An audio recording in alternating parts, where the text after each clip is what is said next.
Tuloy-tuloy ang isinasagawang rehabilitasyon ng Department of Public Works and Highways sa EDSA para matiyak ang ligtas, matibay at maayos na kalsada para sa mga motorista.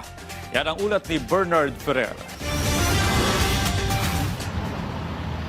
Mahigit 31% ang natatapos ng Department of Public Works and Highways o DPWH sa patuloy na rehabilitasyon ng EDSA. Tugon nito sa direktiba ni Pangulong Ferdinand R. Marcos Jr. na pabilisin ang rehabilitasyon ng EDSA upang mas mapaginhawa at agad na magamit ng mga motorista. Magpapatuloy ang asphalt overlay sa northbound na bahagi ng EDSA mula Ross Boulevard hanggang Taft Avenue, tramo hanggang Magallanes at Magallanes hanggang Taft Avenue.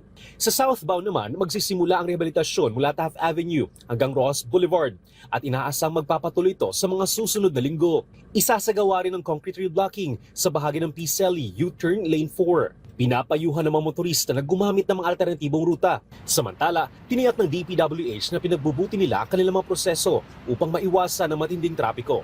Sinasabihan ko nga yung mga DE natin, kailangan, unang-una, mabilis tayo magtrabaho. Tsaka kailangan maayos yung construction site na hindi masyadong nakakasagabal. Kabilang sa mga solusyon na tinitingnan ng DPWH sa problema ng trapiko, ang pagtatayo ng mas maraming tulay na magkokonekta sa mga ilog sa Metro Manila upang mabawasan ang congestion. Meron ng mga ginagawa ngayon na dagdag na 3, matatapos naman lahat yun sa Marikina, pero meron din tayong mga gagawin sa Maynila. No? So, aparte doon, kailangan ayusin na natin yung Guadalupe. Nakatakdang simulan sa susunod na buwan ang pagtatayo ng Detour Bridge kaugnay ng isasagawang retrofitting ng Guadalupe Bridge.